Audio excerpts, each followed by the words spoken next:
Good evening, Jack. How's it going today, everyone?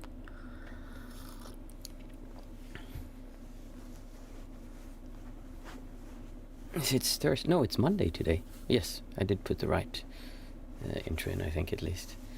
Monday, guided meditation. Always a nice day.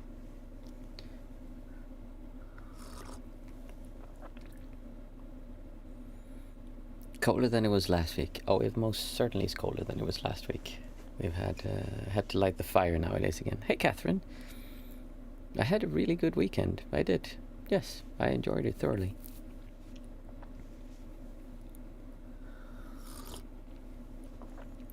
I'm noticing I don't know if you can see it, but I'm using a new lens for the camera. And normally you just see me to here. Hey, Andres. But now you can see my legs also. And that means I can no longer sit just in my boxer shorts anymore, because you'll see it. So I'll have to see how that works. I just wanted to try something new. I've been watching YouTube and seeing all these other people have all these nice spaces where this space is amazing to sit in, but it's not really made for it's not optimized for YouTube the way some people have it. But the mushrooms are still there for us to gather. What kind of tea are you having today? It's caramel rooibos tea, the best tea to meditate on. Oh, actually, there is a tea that I think brings a bit of clarity, and that's it's South American kind of tea. I think it's called. I know it's called yerba mate, and it's kind of like tea coffee version. And I do notice that I get a bit of extra clarity in my mind when I drink that. What kind of tea are you having? Yes, rooibos, caramel. In the mornings I like to drink the yerba mate. It's an alternative to coffee, I think you could say. And it does, I notice that at least I'm clearer. I have an easier time being aware of what's happening around me. But there's also the same thing that happens with everything that stimulates you, is that if you take too much of it, then it has less of an effect. And also when I was going through the burnout, it could be too much, because any kind of caffeine or any kind of stimulant is bad for you when you're going through that.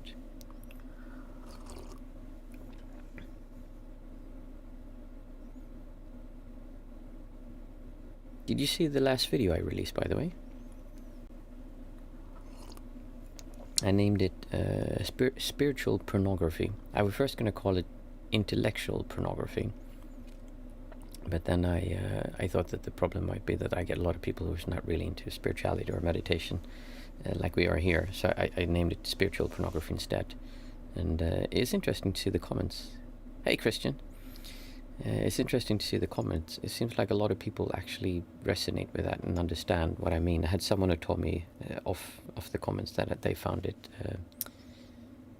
off-putting, the title, and it is a little bit shocking and maybe a bit more vulgar than how I could have said it, but at the same time I do really stand by that. I think that one of the main issues with any kind of practice, meditation or spiritual practice, is that people tend to focus so much on the teachings and on learning the teachers by heart, and they believe that if they know all the text, if they can recite them, and if they can know them maybe in the original language, then they somehow have gained something.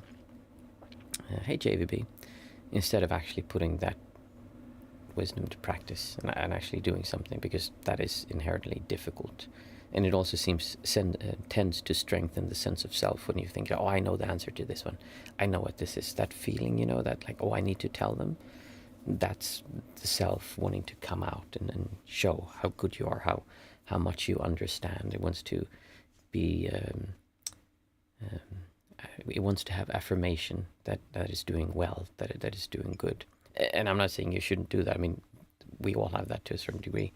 But that is the self that wants to come out and play and show what it knows. So knowledge, I value knowledge very low on the scale when it comes to practice. I think that's one of the earliest ways of just getting into it, to get some kind of understanding of what you're doing. But after that, then, yeah, there's not much use for it. I think it just confuses people with too much knowledge. It's like an intellectual game, or intellectual pornography. Instead of watching porn to get some kind of kick, you read all these books and you gather all this information and you want to have all these beautiful quotes, but then you're not really doing anything with them, which is a shame. So I highly recommend you watch that if you haven't seen it already.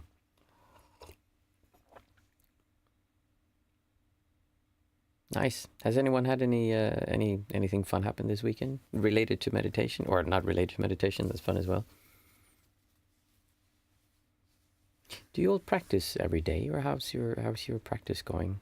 Because I mean, it's a really good thing to have a regular occurrence like we do twice per week, because it gives you something that you can come back to. And then the question is how you do it in between as well. Let's see, JVB, there's a difference between doing and knowing. Oh, absolutely. Absolutely. It's like, I always say that the people who teach economy in the university, if what you really needed was knowledge of economics, macro and microeconomics, and how ABC calculations work. I studied marketing and economy when I was in university. Then those teachers would be the multi-millionaire, multi-billionaires, but they're not. So it's not that knowledge in and of itself gives you financial success. And it's the same with this. Like, just having the knowledge of what to do doesn't give you the insights. It's, if I say that I understand that when you sit and just watch your breath and you observe and you see there's nothing there, and you see that it's actually painful, there's a distortion there, and I can feel that time doesn't really exist, it's just now. I can intellectually understand that, but unless I actually sit and face the uncomfortableness of actually experiencing that and facing that and bringing that up and letting that come to the surface and not push it down or come up with some philosophy fancy about it, but actually feel the discomfort of confronting the self, that's inherently difficult to do and unpleasant. It's much more pleasant to talk about how cool it is and how wonderful it is. Beast. Hey, Beast. I don't think I've seen you before. Welcome. Oh, the message just disappeared. You can post it again if you want to say what you had there, Beast. I didn't have time to read it, sorry. Andreas. I meditate every morning. Nice. Yeah, it's. I used to do it all the mornings as well until I got kids. Now, if I get to sleep in the mornings, I'm thrilled. But yeah, sometimes I do morning meditations. If I wake up at night and can't fall asleep again, then I turn to meditate as well. Okay, let's see. Beast is writing, what is our ultimate goal and why are we here on this planet Earth? That's the kind of question that you will not find an answer to here. What you will find is that the thing behind that question that wants to find the answer will disappear. Meaning that there's a sense of uncomfortableness. There's a feeling of, oh, I need to figure this out. If I could only figure this out, then you will get something. There will be some kind of understanding and you will feel relief of some kind. My opinion of this is that we can never know. We can never know, because you're always going to get different answers, and there's no absolute truth to this, to whatever answer you come up with. But what we can do is look at the thing that's uncomfortable and that believes that if I could only find the answer to that question, then something would change. And when you look at that long enough, you'll see that there's nothing would change. I mean, it's just going to be another question you want to have answered, and nothing would really be different if you knew the answer to that. So instead we look at the uncomfortableness that creates the question, and then eventually you no longer have those questions. I never, and I really mean this genuinely and sincerely, I never think about where we came from, what's happening after death, why I'm here, what's my purpose, what am I supposed to do with my life. I just don't have those questions anymore. At all. I literally mean that. And it's not because I found the answers, it's because I don't feel uncomfortable not knowing. I'm okay not knowing. And I also understand that I can never, ever find out the answer. Anyone who tells you they have the answer, I can give you someone else who has another answer. If you can't find anyone, I'll make one up for you, because it's easy. Like, you can never know. So that's, and in traditional Buddhism, that was actually considered kind of a bit of a waste of time. You should instead practice. Don't think about philosophical questions. And I think there's a list. Jack, do you know this? Is there a list of like 7 questions that can never be answered? And in Hinduism, there was something that they asked the Buddha about this. There's some story there. Jack knows a lot of this stuff. Let's see, Jack is saying meditation schedule pre-sunrise, afternoon, evening, and midnight when I can. Ooh, that sounds beautiful. I wish I could do that. Maybe when the kids move out. Jack, imagine reaching the state of the Buddha now. You are not reincarnated anymore. No more pain, no more grief, no more hunger. Damn, it sounds fun. Well, being in a non-centric state where you don't feel a sense of self, it is very much like that. There's no sense of suffering. Like, for instance, you cannot have a problem when you're in a state of my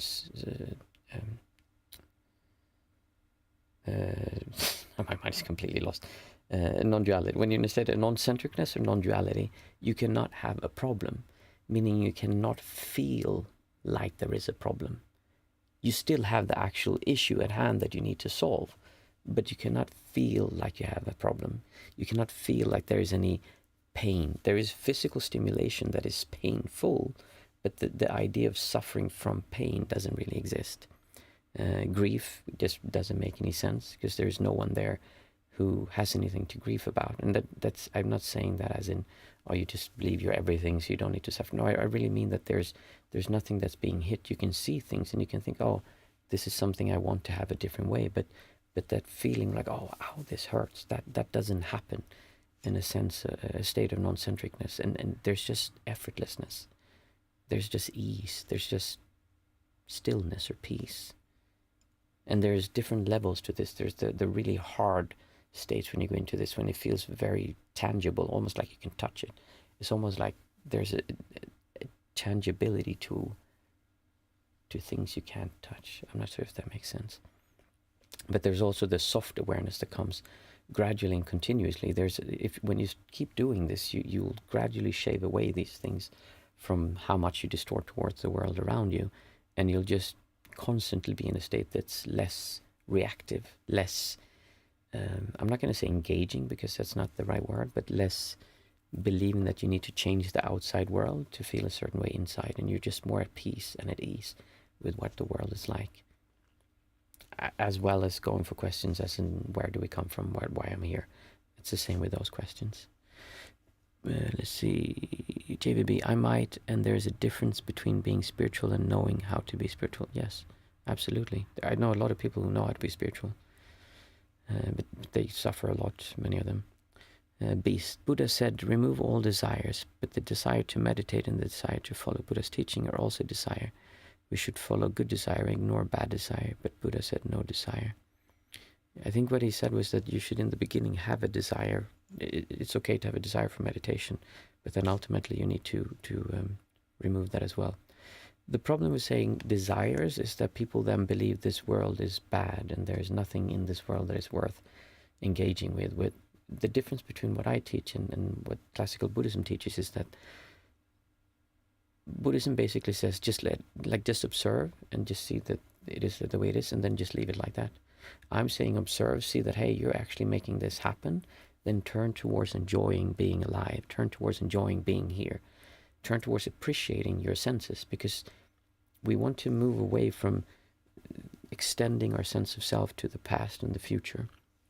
And if you think about this, when you're happy and when you're enjoying being here, you're not escaping into the future, what's going to be different, or trying to hold on to the past of something that happened that was nice, because you're enjoying being here.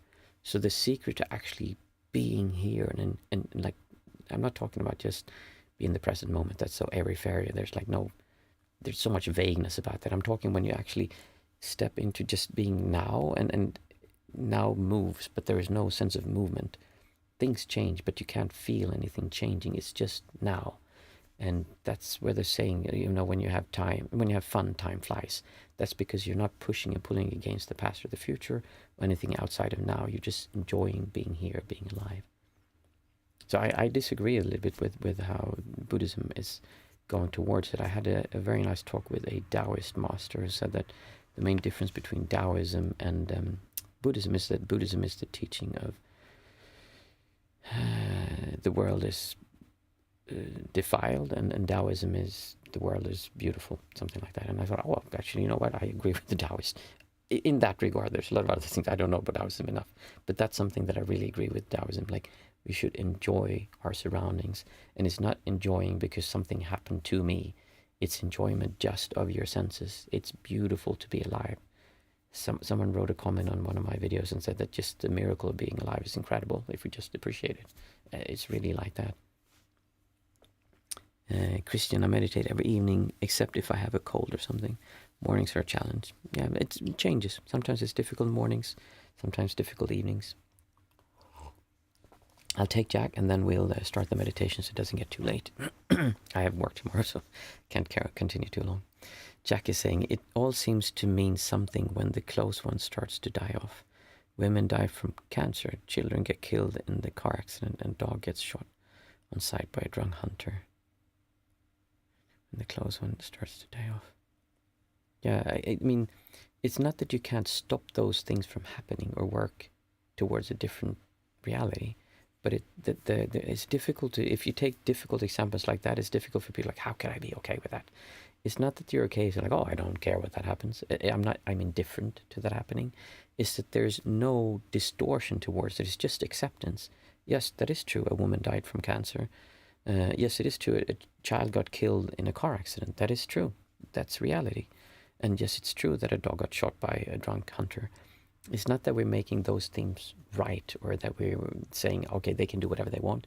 There's no right and wrong in that sense, and we just let them do whatever. That's not what this is. Beast, thank you so much for giving me your time and attention. Oh, no problem at all. Just sit with us and we'll have a discussion afterwards. Dukkha, oh yes. I'm going to start before, because I love having these discussions as well, but we'll wait until after. So for those of you who are new, we have a bit of a discussion like this before. Usually, it used to be 5 minutes, now it's usually 15 minutes or 20 minutes.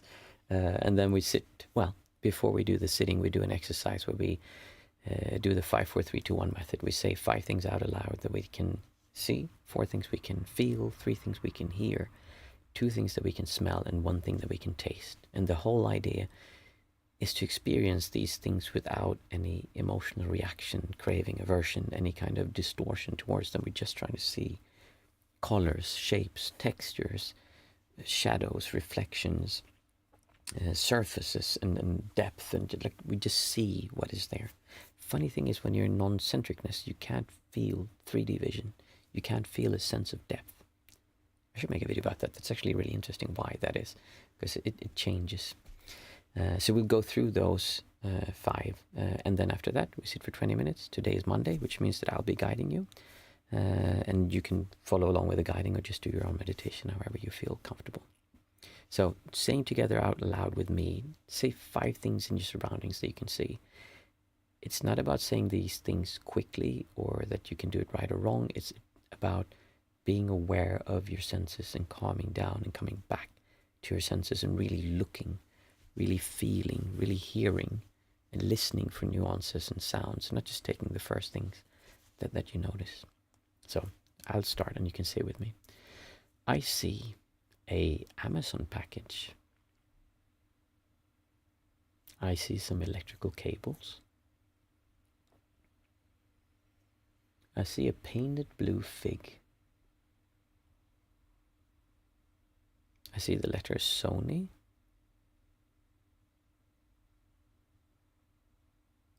I see a blue 3D printed thingy-majig. Now we take 4 things that we can feel. I can feel metal. I can feel a soft cloth.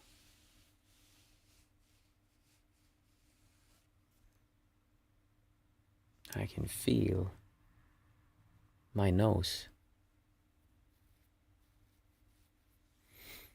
And I can feel the carpet.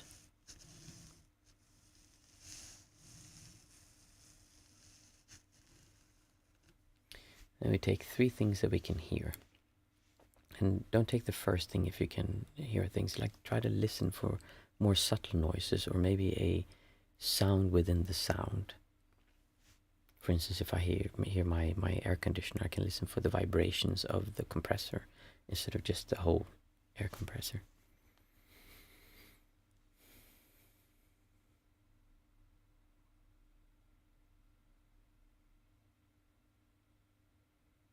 I hear some kind of low vibrations as in a tractor driving by, or a truck maybe.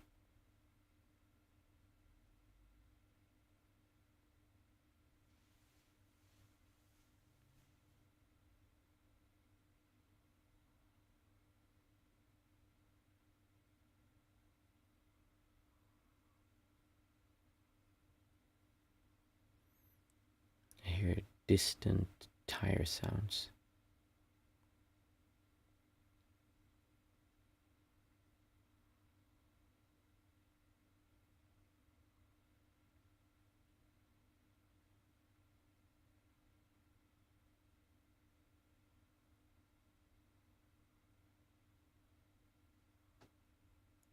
I hear creaking of the windows.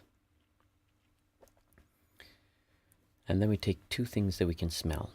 I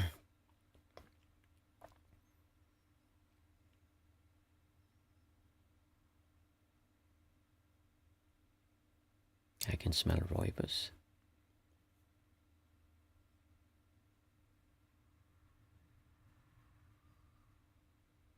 I can smell sweat. Finally, we take one thing that we can taste.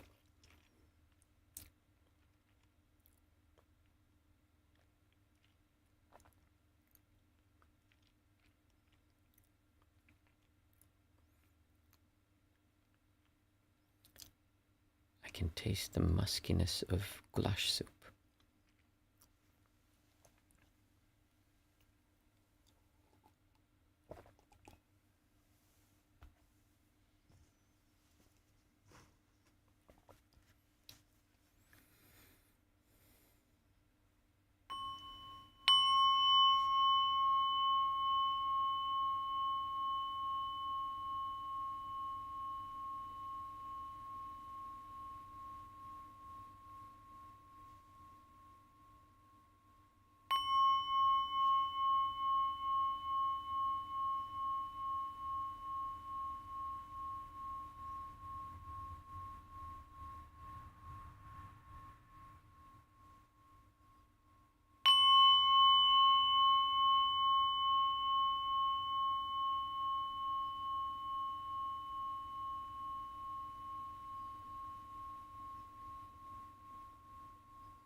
So for today's meditation, we'll be doing a breathing exercise.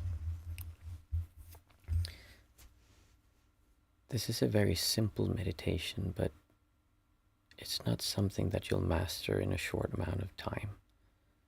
It might seem like there's nothing there to see, but when you really start becoming aware of your breath and observing how it changes, observing how you can use it as a anchor, as a indicator of what's happening inside of you, you'll see that there's so much more to discover by simply observing something as simple as the breath. And it can be used in many different ways.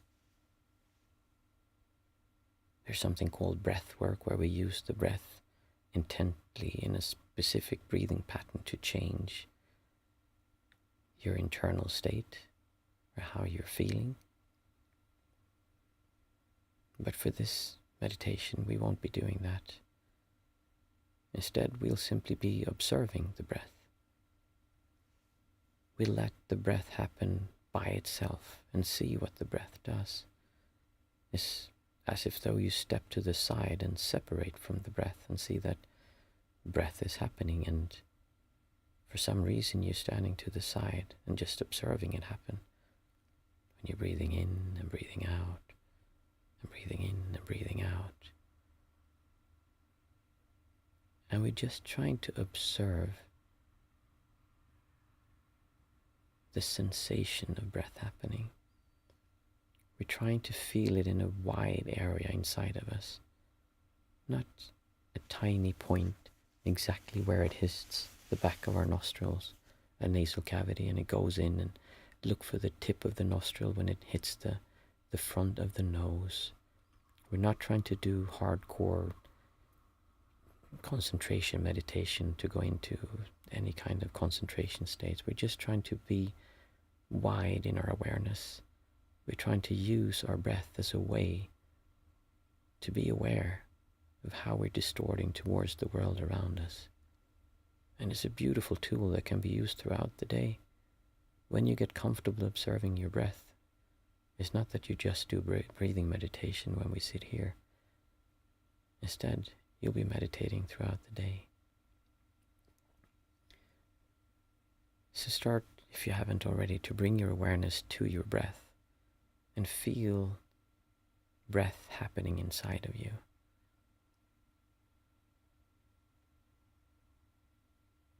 You don't need to change the breath. You don't need to make it happen a specific way. Just watch breath happening inside of you.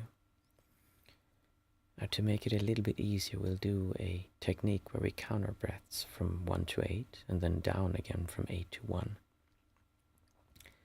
And I will do it together with you first, and then you can continue by yourself. And I'll come in throughout the meditation to give you some pointers. Now, I will make heavy breathing noises, sounds, as I breathe in and breathe out, but that's just to emphasize my in or out breath. For you, just let breath happen however it happens. So as we start, we breathe in and breathe out. 1. Breathing in and breathing out. 2. Breathing in and breathing out. 3. Breathing in and breathing out. 4. Breathing in and breathing out. 5. Breathing in and breathing out. 6. Breathing in and breathing out. 7. Breathing in and breathing out.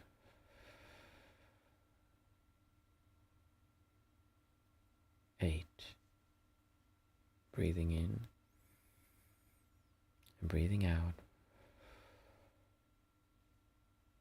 7. Breathing in and breathing out. 6. Breathing in and breathing out. 5. Breathing in and breathing out. 4. Breathing in and breathing out. 3. Breathing in and breathing out. 2. Breathing in, breathing out. 1. Now continue counting your breath from 1 to 8 and down again from 8 to 1 as you breathe in and out. 1. Breathing in and out.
Sometimes when you meditate, you'll see colors. There can be a bright white light, almost like a disc on your eyelids. There can be sounds, sounding like they run up and down your spine. There can be pressure. There can be a twisting sensation of your whole body. There can be intense pain in joints and what's often called meridians or chakra points throughout your body. Sometimes you'll feel like your awareness or the limit or edges of your body changes. And all of a sudden you have a third limb, or you're missing one arm, or your arm or shoulder extends to the side of the room, or sometimes you'll hear conversations that aren't happening around you, but maybe they're coming from somewhere else. Maybe they're just noise in your mind. Sometimes you'll see things that aren't there. Sometimes you will feel so real, as if though you are somewhere else, even though you're not there. Sometimes you'll come up with the most amazing insights and ideas of how the world works, and all these things you think, oh, I need to open my eyes and write this down because this is really important. I just figured it all out. Other times, there'll just be stillness. There'll be peace. There'll be effortlessness in being, of just existing, of not needing to go anywhere else, not needing to figure anything out, not needing to change anything. A sense of acceptance, a sense of appreciation for being alive.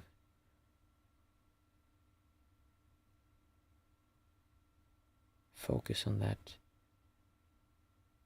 appreciation of being here. Focus on that soft, gentle feeling of how incredible it is that you have your senses, that you're aware, that you're feeling something, that your body works. And whenever you get those things I mentioned first, which seems so incredible, so exciting, realize that they're just distractions. They will never lead to anything other than just wanting to get more stuff and figuring more things out, but ultimately they're just distractions. Instead, focus on enjoying, being in a good mood, appreciating how nice it feels when breath comes inside of you and air goes out. How nice it feels when there's a breeze on your chin. When there's some sound in the background that you can listen to.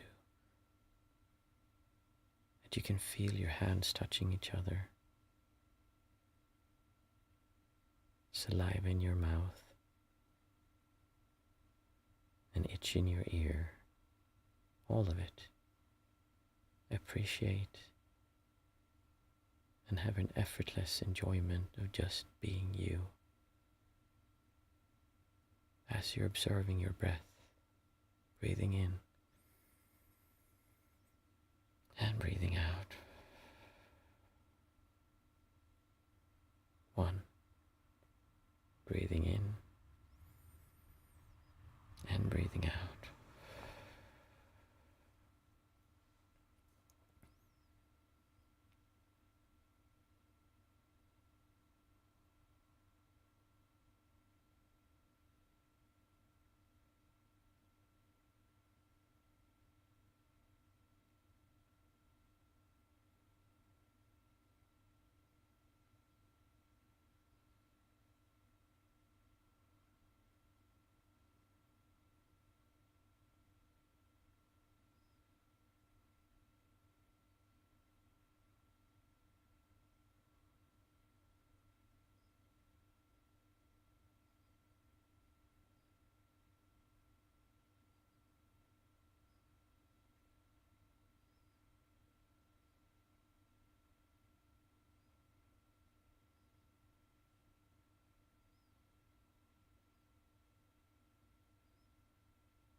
As you're sitting and observing your breath, try to move your shoulders a little bit to see if there's any tension. Wiggle your spine just to let go of any tension or friction or cramped muscles that you might have. Maybe even lean your head a little bit to let go. Move your mouth to be sure that there's no tension. What we're looking for is effortlessness, relaxedness, enjoyment, and ease. So as you're sitting and observing your breath, let go of tension in your face, your shoulders, your arms, your legs, your lower back. Just observe if there's any kind of cramping, pressure, somewhere you're pushing. Just relax and enjoy as you're observing your breath, breathing in and breathing out. 1. Breathing in, breathing out.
you have a nice soft sitting, feel free to continue sitting. If you want to, you can just drink a cup of tea with me, or if you have any topics you'd like to discuss, feel free to ask any questions you have, or anything you'd like to bring up, even if it's not a question.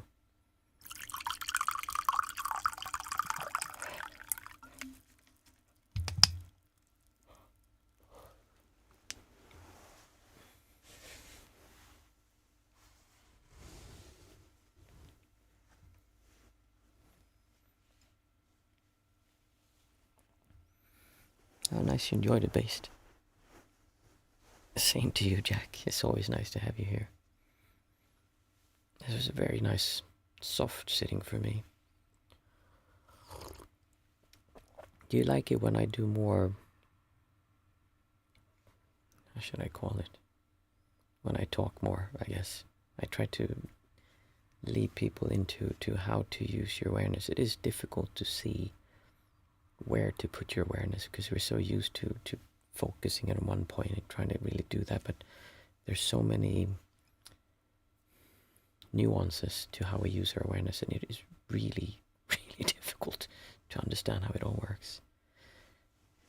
Mindful Mama, thank you for adding being aware of positive sensations. Yes, it's such a big thing, and that there's just one of the issues I have is that there's so many things I like, okay, just do this stuff. But if I tell you to do everything, then it becomes too much and overwhelming, and then we don't do anything. So I try to just tend to make it easy to follow, but still give some kind of challenges. And it's always different from when I do it here to when I do it in a coaching session, because then I can actually kind of hold them in their hand and guide them a bit more. I'm really enjoying that I can do more of that here. I didn't think that was going to be possible, but it seems to work pretty well in a group sitting like this as well.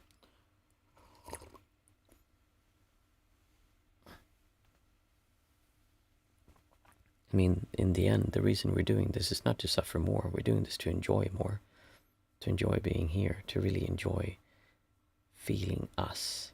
It's not like you're going to get, there's this kind of, when people start believing in rebirth or reincarnation, they're like, okay, yeah, I'm kind of effed this lifetime. This lifetime sucks. I mean, I ended up drawing a, what do you call it in Swedish? You call it nitlott, a losing lottery ticket. But next time, it's like, yeah, we don't know if there's going to be a next time. You have this time. Make the best use of it and really enjoy the fact that you're experiencing reality as you are. See, Jack, it doesn't bother me because I just turn myself off when you ring this bell, slowing down breath and heart rate till it's minimal. Nice. Andreas, I wonder why some sit in the lotus position when they meditate. Well, I actually made a video about that because it was something that when I started sitting a lot, then I was like, okay, I want to get in the lotus position. And in the West, people talk so much about it. It's kind of the ultimate meditation position. And there's some gurus and stuff who talk about that also. But the main advantage is that you get a really nice straight back. It makes you sit incredibly firmly on the mat cushion when you're sitting. But it's incredibly bad for your joints. For the majority of people, especially Westerners, who aren't brought up sitting cross-legged their entire lives, it's just a bad idea, and it really doesn't add much to your meditation. I mean, it doesn't really add anything. That's just such a tiny piece of it. It's like saying, yeah, the cushion you sit on, it's kind of like that. There are other ways you can improve your posture without sitting in the lotus position. And also worth noting is that I went to centers where people sit like 10 hours per day. We'd meditate 10, 15 hours per day, and sometimes it was just sitting meditation, and they would sit for 10 hours per day. That's a lot of sitting, and I never, ever, and I really mean this, not a single time that I see anyone sit in a lotus position during those retreats. I mean, maybe someone did it for the first hour, and usually it was someone who was new, but the people who actually sit, when we're talking really sit long periods of time, you just don't do that. There's like, it's not, I don't know if it's not possible, or it would probably just break your bones, I mean your knee. And there's no reason to do it either. There's absolutely no reason. There are other ways you can get a really firm, stable position. So it's highly overrated, I'd say. See, Beast, you explain everything, and I love that now there is nothing that can distract me, because you already cover that area by telling what's gone, happen, lights, colors. I love it. Well, then we get into what we spoke about before. Yes, you know about it, but I promise you, when those things come, it'll be, ooh, that's exciting. That feels nice. It's a bit like when you're in love for the first time. You're like, oh wow, no one's ever been in love like this, because you've never been in love like this. It feels like no one's ever felt what I felt. And that tends to happen a lot in meditation, where people have experiences and they feel ways that they have never ever felt before. Then they think, oh, this is special. No one else has ever felt this, because I've never felt this.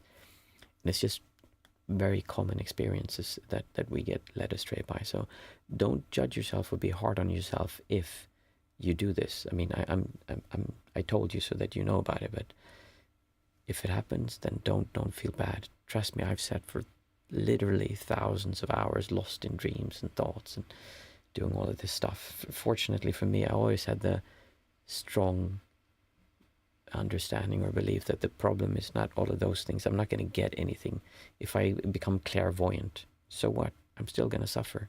The problem is this feeling inside of me that I'm never enough, that is never done. I always need to do more, that I can never just pause and feel. Oh, that's nice. I can just sit here. There's always this sensation that I need to go somewhere else. And that feeling of just being able to sit here, to have stillness, that is something that you can cultivate, and that becomes stronger. Actually, you don't cultivate it. You take away the thing that makes it so you don't feel that. That's a different thing than cultivating a state. But I'm happy that you feel that way, Beast. And I don't mean it as any kind of criticism. I'm just saying, when you meditate, it's going to happen. Jack, lotus is painful. Sitting still in any position is good. Exactly. Yeah, it doesn't really matter. You can even sit on a chair. I've seen many people do that as well. I sit in Burmese monk sitting position. Is that the one, or are you talking about just like this? That's how we usually sit in the Mahasi tradition. I'm not sure if there's a specific name for it. Jack, form over substance.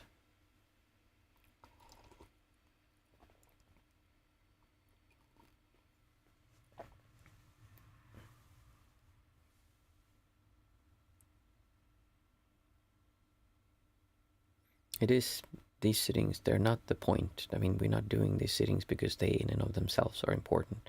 We're doing them because we are trying to learn to enjoy being you, to cultivate this sense of, wow, it's nice to be here. It's nice to be alive. It's nice to experience the world and feel joy, not because of something that happened to you, but it's nice just to be you. Maybe not you, but just to be experiencing your senses. It's inherently enjoyable to experience the world. It's just that we put all these layers in, like, no. You're not allowed to enjoy it until this happens. You're not allowed to enjoy it until that happens. And I'm a cat person. I like cats. I like dogs also, but especially cats. And cats are amazing. They just walk, and you can really see they just kind of, they go around like at peace. They're just enjoying, and they're like, oh, I like the sun, and they lie like that, and it's straight on your face or on top of food. They don't care. I'm gonna enjoy the sun and just go, ah. And then they lick their bum a little bit and like, yeah, it's nice being a cat. And they lie here and they're so good at enjoying. And then there's a sound and they go,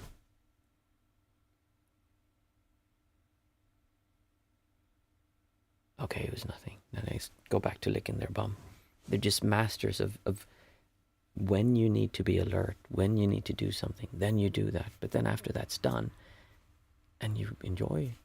And it just seems like cats are, out of all the animals, I don't know if there's any animal that can enjoy being alive as much as a cat. Maybe there is, but they really show it, and it's incredible to watch. Let's see. Where was I?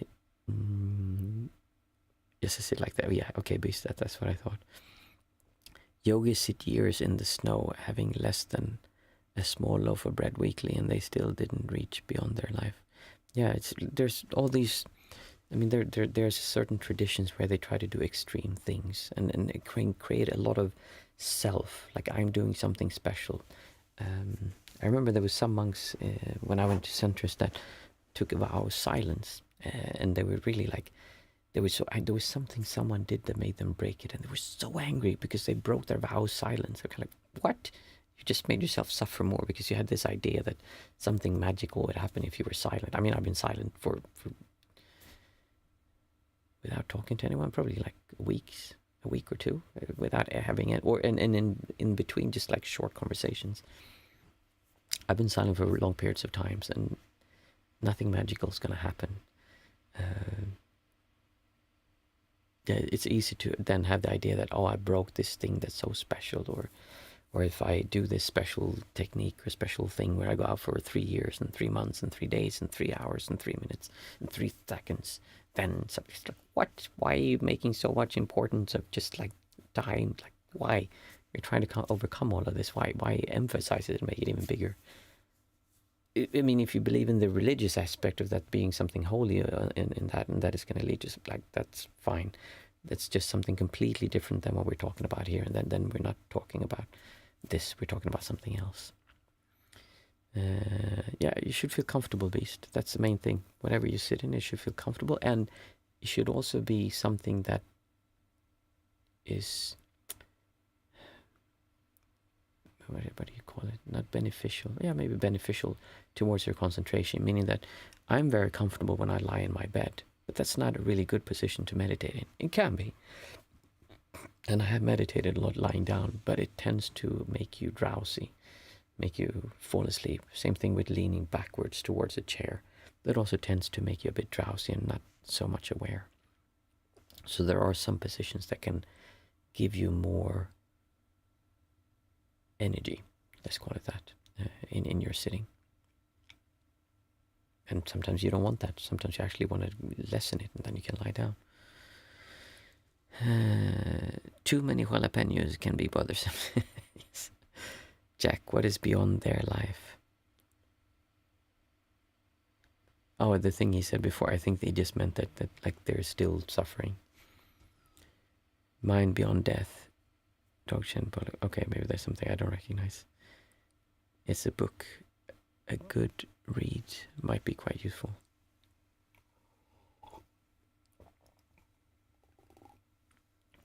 Nice.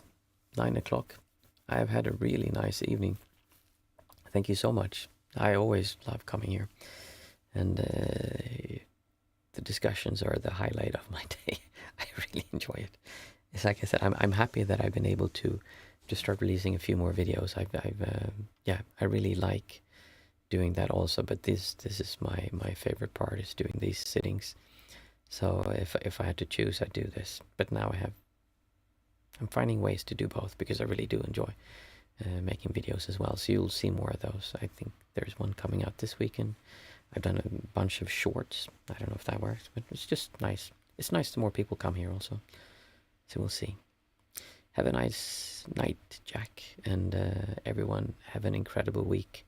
And remember to focus on enjoying, not what you have, not what happens to you, not miracles that happen, not whatever you believe is important, but just enjoy being alive.